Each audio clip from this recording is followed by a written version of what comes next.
آپ صلی اللہ علیہ وسلم ایک کام کر لیتے مگر خیال ہوتا تھا کہ نہیں کیا۔ اس طرح کی کیفیت اور اس کی وجہ سے ایک طرف انقباض کی کیفیت طاری رہتی، آپ کو یہ تکلیف کئی دن تک جاری رہی۔ ایک دن آپ نے حضرت عائشہ صدیقہ رضی اللہ تعالی عنہا سے فرمایا کہ مجھے جو تکلیف چل رہی ہے اس کے بارے میں اللہ تبارک تعالیٰ نے مجھے خواب میں اس کا اصل سبب بتا دیا۔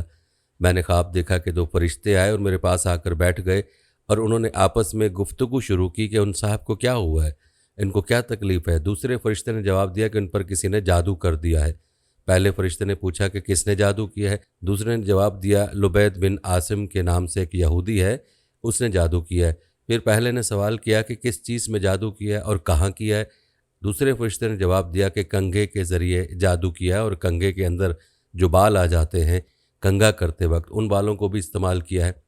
پوچھا کہ کہاں ہے، جواب دیا کہ وہ ایک کنواں ہے بحر زروان کے نام سے، وہاں پر اس نے جادو کے کلمات پڑھا کر وہاں دفن کر دیے۔ یہ ساری تفصیل نبی کریم صلی اللہ علیہ وسلم کو ان فرشتوں کے ذریعے بتا دی گئی۔ حضرت عائشہ رضی اللہ تعالی عنہا سے آپ صلی اللہ علیہ وسلم نے فرمایا کہ اللہ تعالیٰ نے میری اس تکلیف کے بارے مجھے ساری تفصیل اس طرح بتا دی ہے۔ چنانچہ نبی کریم سرور دو عالم صلی اللہ علیہ وسلم خود اس کنویں کے پاس تشریف لے گئے اور وہاں جا کر آپ صلی اللہ علیہ وسلم نے دیکھا کہ اس کا پانی بالکل پیلا پڑا ہوا تھا۔ وہاں سے وہ کنگھا بھی برآمد ہو گیا، کنگھے کے اندر جو بال تھے وہ بھی برآمد ہو گئے۔ پھر اس موقع پر یہ دو صورتیں سورہ فلق اور سورہ ناس نازل ہوئیں۔ ناظرین، آپ نے ملاحظہ کیا کہ نبی کریم صلی اللہ علیہ وسلم پر جادو کرنے والی جادوگرنیاں لبید بن اعظم کی بیٹیاں تھیں جنہوں نے اپنے باپ سے جادو سیکھا تھا، اور یہ جادو بالوں پر گرہیں لگا کر کیا گیا تھا۔ اور اس موقع پر اللہ تعالیٰ نے قرآن پاک کی آخری دو صورتیں سورہ فلق اور سورہ ناس نازل فرمائیں۔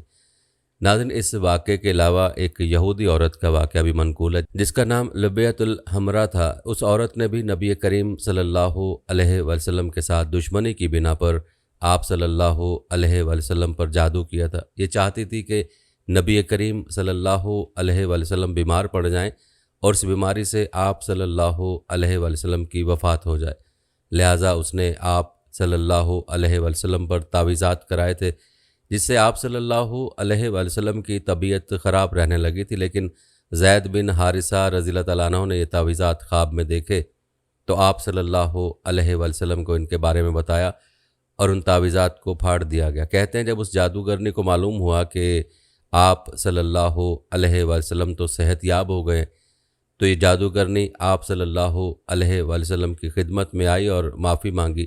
آپ صلی اللہ علیہ وسلم نے اس کو معاف فرما دیا، لیکن روایت بتاتے ہیں کہ اس کو سزا کے طور پر مدینہ منورہ سے نکال دیا گیا تھا۔ ناظرین، اللہ رب العزت نے اپنے پیارے حبیب صلی اللہ علیہ وسلم کو جادو سے حفاظت کے لیے دو صورتیں عطا فرمائیں جن کو معوذتین کہا جاتا ہے۔ ناظرین، آپ کو بتاتے چلیں کہ نبی کریم صلی اللہ علیہ وسلم کو زہر دینے والی بھی ایک عورت ہی تھی۔ آپ کو اس عورت کے بارے میں بتائیں گے، لیکن پہلے مختصراً آپ کو نبی کریم صلی اللہ علیہ وسلم کی بعثت اور سیرت کے بارے میں بتاتے ہیں۔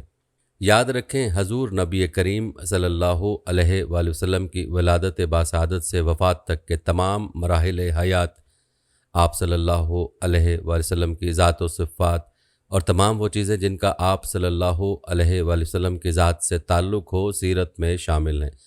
اعلان نبوت سے پہلے اور بعد کے تمام واقعات، کاشانہ نبوت سے غار ہیرا اور غار ثور تک، حرم کعبہ سے طائف کے بازار تک، مکے کی چراگاہوں سے شام کی تجارت گاہوں تک اور خلوت گاہوں سے غزوات کی رزم گاہوں تک، آپ صلی اللہ علیہ وسلم کی حیات مقدسہ کے ہر لمحے کو سیرت کہتے ہیں۔ نیز سیرت نگاروں نے آپ صلی اللہ علیہ وسلم کی ازواج مطہرات، اولاد، اصحاب، سواری کے جانوروں، اسلحے اور برتنوں وغیرہ کے تذکرے کو بھی سیرت کا حصہ شمار کیا۔ یوں سیرت کا مفہوم بہت وسیع ہے۔ ناظرین، ہمارا عقیدہ ہے کہ صرف آپ صلی اللہ علیہ وسلم کی ذات ہی تمام انسانوں کے لیے کامل نمونہ ہے۔ یہ دعویٰ صرف عقیدت اور محبت کی بنیاد پر نہیں بلکہ عقل کا فیصلہ اور تاریخ کی گواہی بھی یہی ہے۔ لہٰذا سیرت طیبہ صلی اللہ علیہ وسلم کا مطالعہ صرف مسلمانوں کے لیے نہیں، غیر مسلم اقوام کے لیے بھی ناگزیر ہے۔ اسلامی نقطہ نظر سے دیکھا جائے تو یہ مسلمانوں کے لیے محض کوئی علمی مشغلہ نہیں بلکہ ایک فریضہ ہے، کیونکہ رسول اللہ صلی اللہ علیہ وآلہ وسلم نے فرمایا کہ تم میں سے کوئی بھی اس وقت تک کامل مومن نہیں ہو سکتا جب تک وہ اپنے والدین، اولاد اور تمام لوگوں سے زیادہ مجھ سے محبت نہ رکھے۔ اور یہ بات مسلم ہے کہ کسی کا بار بار اور اچھے الفاظ میں تذکرہ محبت میں اضافے کا باعث نیز، جس سے محبت کی جاتی ہے اس کی زندگی کا احوال جاننا بھی ضروری ہے۔ ناظرین، قرآن کریم میں جہاں اللہ پر ایمان لانے کا حکم ہے، وہیں رسول اللہ صلی اللہ علیہ وآلہ وسلم پر ایمان لانے اور ان کے نقش قدم پر چلنے کا بھی حکم ہے۔ نقش قدم پر چلنے کے لیے ضروری ہے کہ ان کی حیات پاک سے واقفیت ہو۔ آپ صلی اللہ علیہ وآلہ وسلم کی زندگی میں ہر شعبے سے وابستہ افراد کے لیے رہنمائی ہے۔ یاد رہے کہ آپ صلی اللہ علیہ وآلہ وسلم داعی تھے اور مربی بھی، قاضی تھے اور زاہد بھی، سیاستدان تھے اور حکمران بھی، سپاہی تھے اور رہنما بھی، باپ اور شوہر تھے۔ لہٰذا اگر آپ داعی ہیں تو سیرت نبی صلی اللہ علیہ وآلہ وسلم کے مطالعے سے دعوت کے کئی اسلوب ملیں گے۔ معلوم ہوگا کہ کلمہ توحید کی سربلندی کی خاطر تکالیف اور آزمائش کے موقع پر ایک داعی کا صحیح کردار کیا ہونا چاہیے۔ اگر آپ خاندان، قبیلے یا فوج کی قیادت کر رہے ہیں یا زمام حکومت سنبھالے ہوئے ہیں تو مطالعہ سیرت سے ایک مضبوط نظام اور مستحکم اسلوب ملے گا۔ ناظرین، مطالعہ سیرت سے زاہدوں کو زہد کا مفہوم، تاجر کو تجارت کے مقاصد و اصول، آزمائش میں مبتلا لوگوں کو صبر و ثبات کے اعلیٰ درجات کا علم حاصل ہوتا ہے۔ گویا مسلمان کسی بھی شعبے سے وابستہ ہو، اس کے لیے رسول اللہ صلی اللہ علیہ وسلم کی زندگی میں رہنمائی ہے۔ جب ہر طرف ظلم کی گھٹا ٹوپ بادل چھائے ہوئے تھے، انسانیت کا ٹمٹماتا چراغ بجھنے کو تھا، تو رحمت دو عالم صلی اللہ علیہ وسلم کی بعثت ہوئی۔ پھر انسانی تاریخ نے عروج کی منازل طے کرنا شروع کر دیں۔ رسول اللہ صلی اللہ علیہ وآلہ وسلم نے اپنی عمر کے 15ویں سال ہی امن کے ایک معاہدے میں شرکت کی۔ امیر، غریب، سردار اور غلام کے لیے ایک ہی قانون وضع کیا، رفاہی خدمات میں پیش رہے، ایک مکمل معاشی نظام پیش کیا جس کے مطابق تجارت کر کے مسلمانوں نے زمام تجارت، جس پہ عرصے سے یہودی قابض تھے، اپنے ہاتھ میں لے لی۔ مختصر یہ کہ رسول اللہ صلی اللہ علیہ وآلہ وسلم کی ان کوششوں کے نتیجے میں جزیرۃ العرب، جو گویا ایک میدان جنگ تھا، امن کا گہوارہ بن گیا۔ جہاں بھائی بھائی کا دشمن تھا، وہاں پورا معاشرہ باہم شیر و شکر ہو گیا۔ معاشرے میں سب تبدیلیاں کیسے آئیں؟ ناظرین، یہ جاننے کے لیے بھی مطالعہ سیرت انتہائی ضروری ہے کہ اسی نہج پر محنت کر کے ایک مرتبہ پھر پرامن اور کامیاب معاشرہ تشکیل دے سکیں، جس میں غریب اور نچلے طبقے کے استحصال نہ ہو، جہاں ظلم و بربریت کا نام و نشان نہ رہے۔ تاریخی واقعہ ہے کہ قبیلہ بنو زبید کا ایک شخص کچھ مال تجارت لے کر مکہ آیا۔ اس کی بیٹی بھی اس کے ساتھ تھی۔ اس تاجر سے اس کا سامان مکہ کے مشہور مالدار سردار عاص بن وائل نے خرید لیا، لیکن اس نے سینہ زوری کرتے اس تاجر کی بیٹی کو بھی اپنے قبضے میں لے لیا۔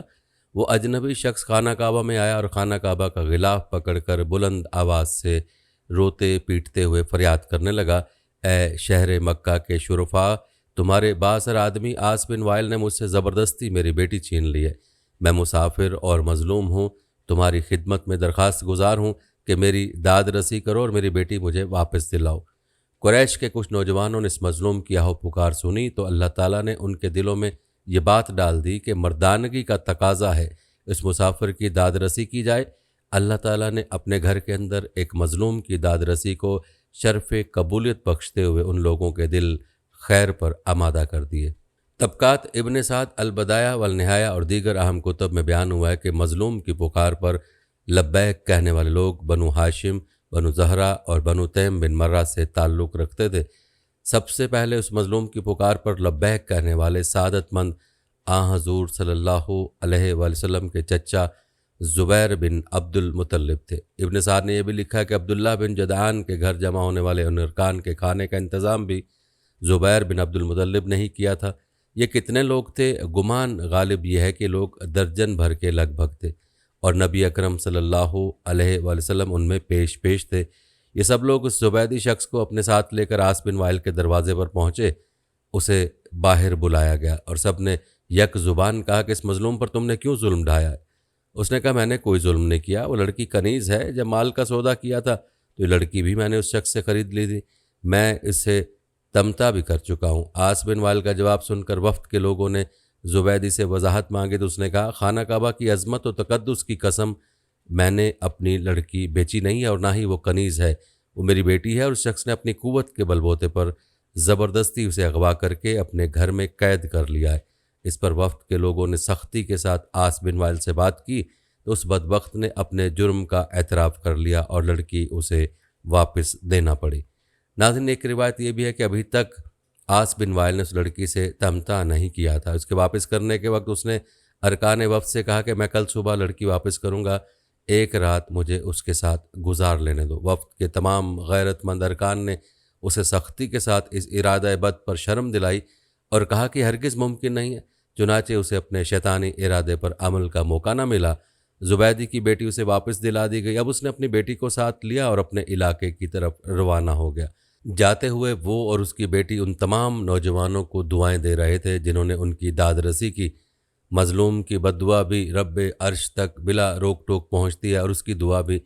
وہ قریشی نوجوان خوش نصیب تھے جنہوں نے مظلوم سے دعائیں لیں۔ روایت بتاتی ہیں کہ جب اس تنازع کا فیصلہ بحسن خوبی ہو گیا تو وفد کے ارکان میں سے بعض نے مشورہ دیا کہ اس قسم کے واقعات وقتاً فوقتاً رونما ہوتے رہتے ہیں، کیا ہی اچھا ہو کہ ہم آپس میں حلف اٹھائیں کہ ہم ظالم کے مقابلے پر ہر مظلوم کی مدد کریں گے، خواہ وہ کوئی بھی ہو۔ چنانچہ سب لوگ عبداللہ بن جدعان کے گھر پر اکٹھے ہوئے اور اللہ کے نام پر سب نے حلف اٹھایا۔ ہم حلف اٹھاتے ہیں کہ غصب شدہ چیز مالک کو واپس دلائیں گے، آج کے بعد کسی پر ظلم کو برداشت نہیں کریں گے، ہر مظلوم کی داد رسی ہوگی اور ظالم کو اس کے ظلم کی سزا دی جائے گی۔ ناظرین، اس حلف کو حلف الفضول کہا جاتا ہے۔ یہ تھا تذکرہ نبی کریم صلی اللہ علیہ وسلم کی سیرت کا، اور آپ صلی اللہ علیہ وسلم کے دور کا واقعہ بھی آپ نے ملاحظہ فرمایا۔ اب ذکر کرتے ہیں نبی کریم صلی اللہ علیہ وسلم کو زہر دینے کے حوالے سے۔ روایت بتاتے ہیں کہ فتح خیبر کے بعد رسول اللہ صلی اللہ علیہ وسلم کچھ دنوں تک زرعی زمینوں اور باغوں کے انتظامات اور غنائم کی تقسیم کے کاموں میں مصروف رہے۔ ظاہر ہے ان کاموں کے لیے قیام وہیں ضروری تھا۔ اسی دوران ایک عورت نے جس کا نام زینب بنت الحارث تھا اور جو سلام بن مشکم کی بیوی تھی، اس نے رسول اللہ صلی اللہ علیہ وسلم کو زہر دے کر نعوذ باللہ ہلاک کرنے کی سازش کی۔ اس نے پروگرام بنایا کہ رسول اللہ صلی اللہ علیہ وسلم کو بکری کا بھنا ہوا گوشت پیش کیا جائے اور اس میں زہر ملا دیا جائے۔ پہلے اس نے صحابہ سے معلوم کیا کہ آپ صلی اللہ علیہ وسلم کو بکری کا کون سا حصہ مرغوب ہے۔ لوگوں نے بتلایا کہ آپ صلی اللہ علیہ وسلم بکری کی ران شوق سے نوش فرماتے ہیں۔ اس منحوس عورت نے بکری ذبح کی اور اس کا گوشت زہر آلود کر دیا، خاص طور پر بکری کی ران پر زیادہ زہر لگا دیا اور اسے آپ صلی اللہ علیہ وسلم کے خیمے میں لے کر آئی۔ آپ صلی اللہ علیہ وسلم مغرب کی نماز ادا کر کے خیمے میں تشریف لائے۔ دیکھا تو ایک عورت خیمے کے باہر آپ صلی اللہ علیہ وسلم کا انتظار کر رہی تھی۔ آپ صلی اللہ علیہ وسلم نے اس سے آنے کا سبب پوچھا۔ عورت نے کہا کہ اے ابو القاسم، میں آپ صلی اللہ علیہ وسلم کے لیے بکری کا بھنا ہوا گوشت ہدیے کے طور پر لائی ہوں۔ اسے معلوم تھا کہ آپ صلی اللہ علیہ وسلم ہدیہ قبول فرما لیتے ہیں، صدقہ قبول نہیں فرماتے۔ آپ صلی اللہ علیہ وسلم نے صحابہ سے فرمایا اس سے کھانا لے لو۔ اس کے بعد آپ صلی اللہ علیہ وسلم نے صحابہ سے جو اس وقت وہاں موجود تھے کھانے کے لیے فرمایا۔ آپ صلی اللہ علیہ وسلم نے بکری کا بازو لے لیا اور اسے منہ میں رکھا۔ حضرت بشر بن برا بن معور نے گوشت کا ایک ٹکڑا منہ میں رکھ لیا۔ ابھی رسول اللہ صلی اللہ علیہ وسلم نے بازو منہ سے لگایا تھا کہ اس نے خبر دی کہ مجھے زہر آلود کیا گیا ہے۔ رسول اللہ صلی اللہ علیہ وسلم نے فوراً تھوک دیا، اگر جس کا تھوڑا بہت اثر زبان پر رہ گیا۔ دوسری طرف حضرت بشر بن برا نے آپ صلی اللہ علیہ وسلم کے ادب اور لحاظ کے سبب کھانا نہ تھوک پائے، حالانکہ آپ صلی اللہ علیہ وسلم نے فرما دیا تھا کہ کوئی شخص یہ کھانا نہ کھائے، اس میں زہر ملا ہوا ہے۔ البتہ زینب بنت الحارث کو طلب کیا گیا۔ آپ صلی اللہ علیہ وسلم نے اس سے دریافت فرمایا کہ کیا اس کھانے میں تو نے زہر ملا دیا تھا؟ اس نے عرض کیا جی میں نے ملا دیا تھا۔ آپ صلی اللہ علیہ وسلم کو کیسے پتہ چلا؟ فرمایا مجھے اس ہڈی نے بتلا دیا تھا کہ میں زہر آلود ہوں۔ آپ صلی اللہ علیہ وسلم نے فرمایا تو نے ایسا کیوں کیا؟ اس نے کہا میرے باپ، چچا اور شوہر قتل ہو گئے، میری قوم بھی تباہ و برباد ہو گئی۔ میں نے سوچا اگر آپ صلی اللہ علیہ وسلم نبی ہوئے تو یہ زہر آپ صلی اللہ علیہ وسلم پر اثر نہیں کرے گا اور آپ صلی اللہ علیہ وسلم بچ جائیں گے۔ اور اگر بادشاہ ہوں گے تو ہمیں آپ صلی اللہ علیہ وآلہ وسلم سے نجات مل جائے گی۔ روایت بتاتے ہیں کہ آپ صلی اللہ علیہ وسلم نے اسے کچھ نہیں کہا، جانے دیا۔ صحابہ نے عرض بھی کیا کہ اس کو سزا ملنی چاہیے، مگر آپ صلی اللہ علیہ وآلہ وسلم نے درگزر سے کام لیا۔ ناظرین، انبیاء کی یہی شان ہوتی ہے، اور ہمارے حضور صلی اللہ علیہ وآلہ وسلم تو عفو درگزر میں سب سے بڑھ کر تھے۔ روایت بتاتے ہیں کہ جن صحابہ نے گوشت منہ میں رکھ کر تھوک دیا تھا ان پر زہر کا اثر کم تھا۔ آپ صلی اللہ علیہ وآلہ وسلم نے ان سے فرمایا کہ سر میں پچنے لگوا لیں، یعنی فاسد خون نکلوا دیں۔ صحابہ نے ایسا ہی کیا، البتہ حضرت بشر بن برا زہر کے اثر سے وفات پا گئے۔ ناظرین، آپ کو بتاتے چلیں کہ رسول اللہ صلی اللہ علیہ وآلہ وسلم اس واقعے کے بعد 3 برس تک حیات رہے، لیکن اس زہر کا اثر محسوس فرماتے رہے، یہاں تک کہ مرض وفات میں اس کا اثر کچھ زیادہ ہی محسوس فرمایا۔ ایک روز حضرت عائشہ رضی اللہ تعالیٰ عنہا سے فرمایا، اے عائشہ، میں نے خیبر میں جو کھانا کھا لیا، میں اس کا اثر آج تک محسوس کر رہا ہوں۔ اسی لیے علماء فرماتے ہیں کہ حضور صلی اللہ علیہ وسلم نے شہادت پائی ہے، اگرچہ آپ صلی اللہ علیہ وسلم کی وفات آپ صلی اللہ علیہ وسلم کے حجرہ مبارک میں ہوئی تھی۔ ناظرین، آپ کو بتاتے چلیں کہ اسلام کی آمد سے قبل دنیا میں بے شمار تہذیبیں عروج و زوال سے دوچار ہوئیں، لیکن آج چند ایک کے سوا سب اپنا تشخص کھو چکی ہیں۔ آئیے بعثت نبوی صلی اللہ علیہ وآلہ وسلم سے قبل کی چند تہذیبوں کے بارے میں آپ کو بتاتے ہیں۔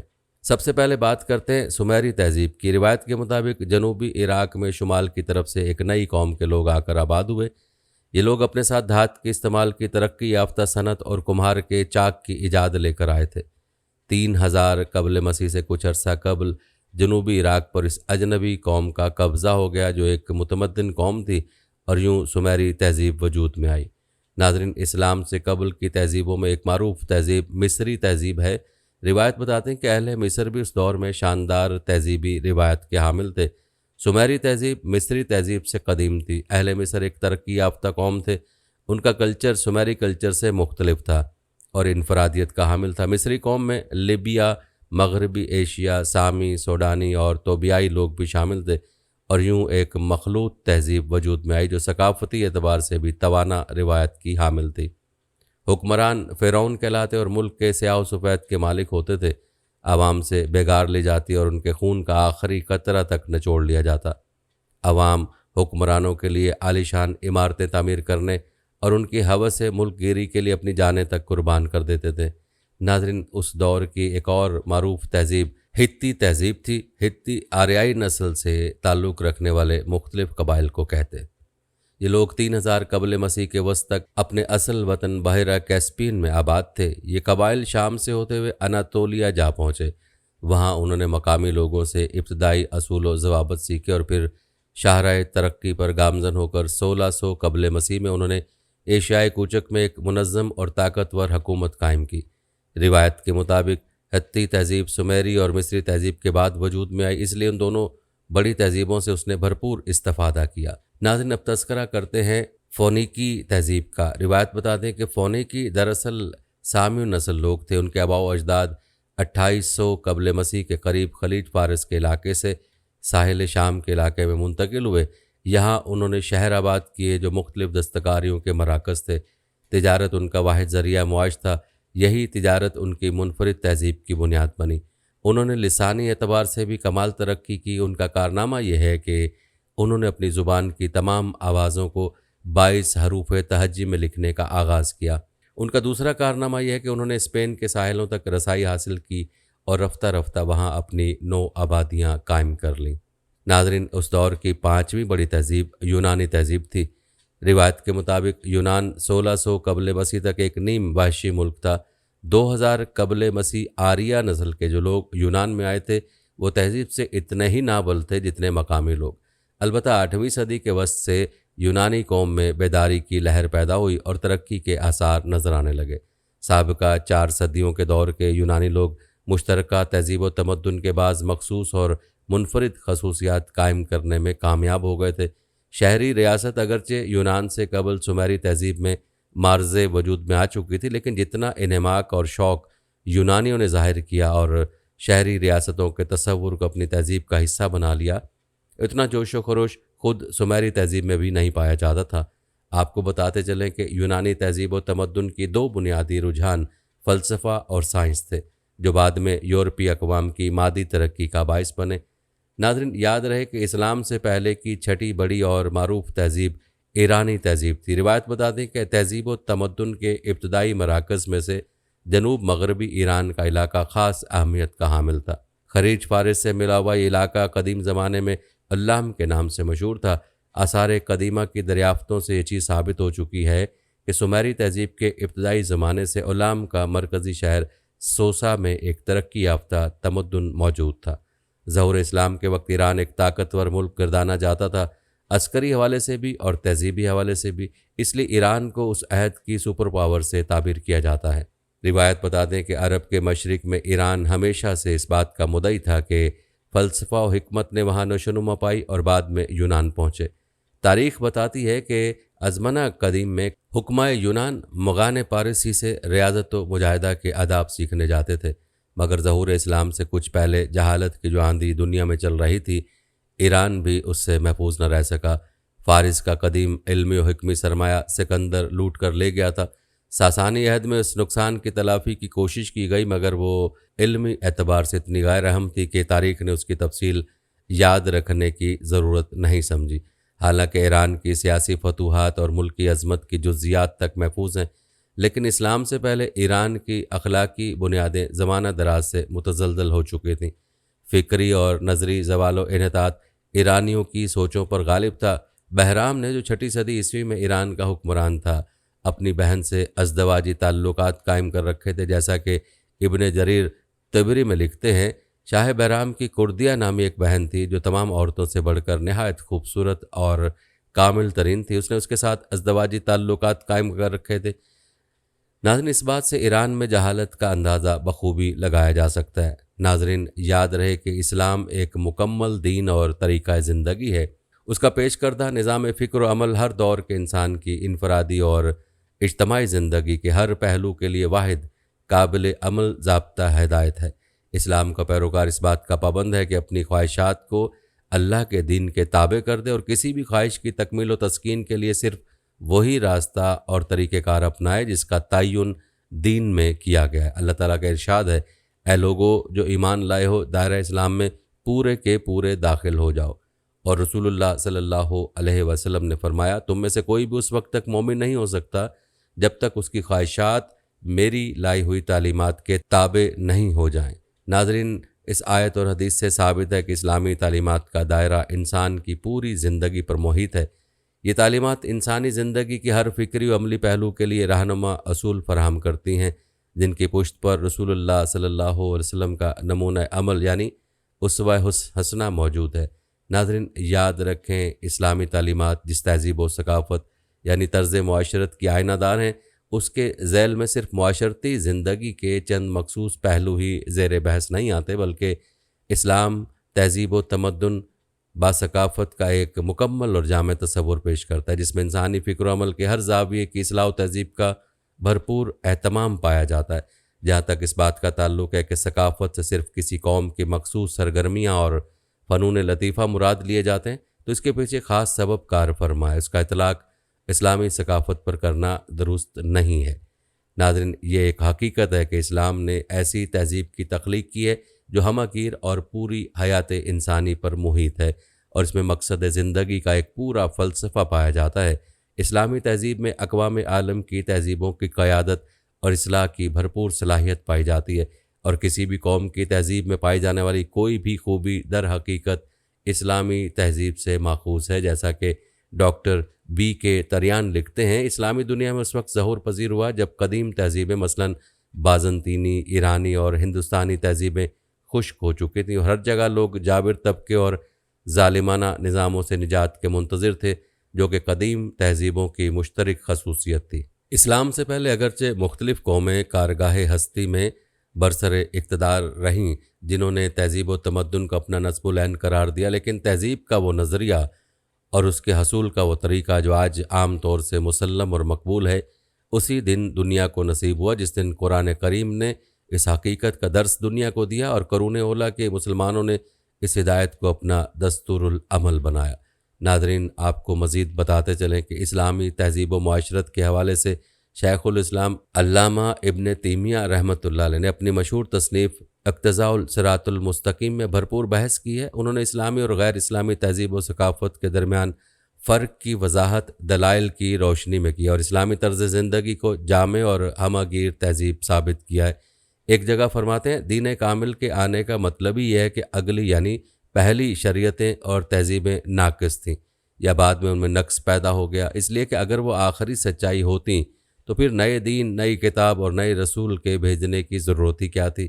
اس سے معلوم ہوتا ہے کہ اسلام اس لیے آیا تھا کہ تہذیبوں کو سہارا دے اور ان کے صالح نقوش کو ابھارے، مذاہب کی تجدید و اصلاح کرے، وقت کی مانگ اور زمانے کے تقاضے کو پورا کرے، تاریخ انسانیت کے خلا کو بھر دے اور فکر و نظر کی خلیج کو پاٹ دے۔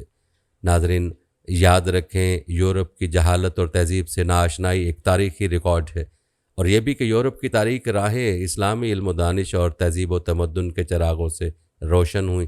امجد حیات ملک لکھتے ہیں، یورپ کی صدیوں پرانی اخلاقی اور علمی ویرانی کے دور میں اسلام نے ترقی کے ہر اول دستے کی قیادت کی۔ عیسائیت نے اپنے آپ کو قیصر روم کے تخت پر تو متمکن کر لیا، لیکن اقوام عالم کی ہدایت اور رہنمائی میں ناکام رہی۔ 4 صدی سے 12ویں صدی عیسوی تک یورپ پر چھائی ہوئی ظلمتوں کے پردے دبش سے دبستر ہوتے چلے گئے۔ کلیسا نے وہ تمام راہیں جن سے علم، انسانیت اور تہذیب کا دور شروع ہو سکے مسدود کر دی، لیکن پھر بھی وقت کے ساتھ اسلام کی بابرکت اثرات عیسائی دنیا میں پہنچ کر محسوس ہونے لگے۔ ناظرین، غیر جانبدار مغربی مورخین نے بھی اس حقیقت کا اعتراف کیا ہے اور اسے یورپ پر مسلمانوں کا احسان تسلیم کیا کہ اسلامی تہذیب و ثقافت نے اس دور کے غیر مہذب اقوام میں علمی بیداری اور تہذیبی انقلاب کی روح پھونکی ہے۔ عرب دنیا کی ایک مصنفہ نے لکھا ہے، 13ویں صدی عیسوی کے دوران جو لوگ یورپ کی ذہنی رہنما تھے، انہوں نے مسلم تہذیب کی برتری کا اعتراف کیا ہے۔ راجر بیکن کی نظر میں عیسائیوں کی مسلمانوں سے شکست کھانے کا سبب یہ ہے کہ عیسائی سامی زبانوں اور اطلاقی سائنس سے ناواقف تھے اور مسلمان ان میں بڑے ماہر تھے۔ مسیحیت کے بڑے بڑے اساتذہ پر مسلم تخیل کا رنگ بہت گہرا چڑھا ہوا تھا۔ ناظرین، روایت بتاتے ہیں کہ برطانیہ میں Markfield institute of higher education کی نئی عمارت کے افتتاح کے موقع پر برطانوی شہزادہ چارلس نے اپنے تاثرات بیان کرتے ہوئے دین اسلام اور اسلامی طرز معاشرت کی حقانیت اور جاذبیت کا اعتراف کیا تھا، اور انہوں نے تاریخی حوالوں سے بتایا کہ عالمی تہذیب کے حسن کاری میں اسلام کا بہت بڑا کنٹریبیوشن ہے۔ مسلمانوں نے انسانی فلاح کے ایسے ایسے کارہائے نمایاں انجام دیے کہ ہم ان کے احسانوں کا بدلہ نہیں چکا سکتے۔ ناظرین، یاد رکھیں، جس طرح اسلام دین فطرت ہے، اسی طرح اس کی پیش کردہ تہذیب بھی فطری تہذیب ہے جس میں فطری جاذبیت ہے۔ ایک غیر جانبدار انسان، خواہ اس کا کوئی بھی مذہب ہو، اس سے متاثر ہوئے بغیر نہیں رہ سکتا۔ یہ حقیقت ہے کہ دنیا بھر کی تہذیبوں پر اسلامی تہذیب فائق ہے اور سب پر اس کے گہرے اثرات مرتب ہوتے ہیں۔ ناظرین، اسلام اور اسلامی تہذیب نے ہمیشہ دوسرے مذاہب اور تہذیبوں کو متاثر کیا ہے۔ احمد عبداللہ لکھتے ہیں، جب مسلمان اسپین، پرتگال اور جنوبی یورپ میں داخل ہوئے، ان علاقوں میں اسلام پھیلنا شروع ہو گیا، لیکن یہ پھیلاؤ کسی بھی اور علاقے کی نسبت سست تھا۔ ہسپانوی لوگوں کی ایک بڑی تعداد نے نہ صرف اسلام قبول کیا بلکہ عربی زبان اور اسلامی تمدن کو بھی جوش و خروش سے اپنایا۔ ناظرین، روایت بتاتے ہیں کہ زرتشتوں نے حلقہ اسلام اس لیے شمولیت اختیار کی کیونکہ پادری اپنی طاقتور حیثیت سے بلا جواز فائدے اٹھا رہے تھے۔ اس کے نتیجے میں ان کے اقتدار کی تباہی کے ساتھ ابتری پیدا ہوئی۔ ہندو مت سے اسلام کے سایہ عاطفیت میں آنے کی عمومی وجہ ذات پات کے امتیازات تھے جو معاشرے کے ایک طبقے کے ساتھ انتہائی بے انصافی کے ذمہ دار تھے۔ منگولوں اور تاتاریوں نے اپنے عہد کے مسلمانوں کے ترقی یافتہ تمدن اور تعلیمی و سائنسی کارناموں سے متاثر ہو کر اسلام قبول کیا۔ اسی طرح افریقی باشندوں اور ہندوستان کے اچھوتوں کے اسلام سے متاثر ہونے کی وجہ یہ بیان کی جاتی ہے کہ مغرب کے ہاتھوں رنگ اور دیگر خود ساختہ معیاروں کی بنیاد پر ظلم اور استحصال کا نشانہ بننے کی وجہ سے افریقہ کے لوگوں کی بڑی تعداد پہلے ہی دائرہ اسلام میں داخل ہو رہی ہے۔ یہ ان کی ضرورت ہے جو انہیں اسلام کی طرف لا رہی ہے۔ اس طرح ہندوستان میں اچھوتوں کا معاملہ ہے۔ یہ پسے ہوئے لوگ محسوس کرتے ہیں کہ صرف اسلامی معاشرہ ہی انہیں مساوات اور بھائی چارے کی لازمی اور یقینی ضمانت دیتا ہے، جو کہ شریعت کے ذریعے مستقل قدروں اور اصولوں کی روشنی میں قائم ہوتا ہے۔ اسلام کو ان کی کوئی ضرورت نہیں بلکہ انہیں اسلام کی ضرورت ہے۔ ناظرین، آپ نے ملاحظہ کیا کہ کس طرح سے اسلام نے پوری دنیا کی تہذیبوں پر اثر انداز ہو کر دنیا کو جہالت کے اندھیروں سے نکالا، اور آج جو تہذیبیں دنیا میں ترقی یافتہ ہونے کے دعوے کر رہی ہیں، دراصل ان کو جہالت سے نکالنے کا کام اسلام اور مسلمانوں نے ہی کیا ہے، اور اس بات کو یہ تہذیبیں خود بھی تسلیم کرتی ہیں۔ ناظرین، یہ تھی ہماری آج کی ویڈیو۔ کمنٹ سیکشن میں اپنی رائے کا اظہار ضرور کریں اور بتائیں کہ آپ اگلی ویڈیو کون سے اسلامک ٹاپک پر دیکھنا چاہتے ہیں۔ آپ کی قیمتی رائے ہمارے لیے بہت اہمیت رکھتی ہے، اور جانے سے پہلے ویڈیو کو شیئر ضرور کیجیے گا۔ اللہ تعالیٰ آپ کو اپنی حفظ و امان میں رکھے، آمین۔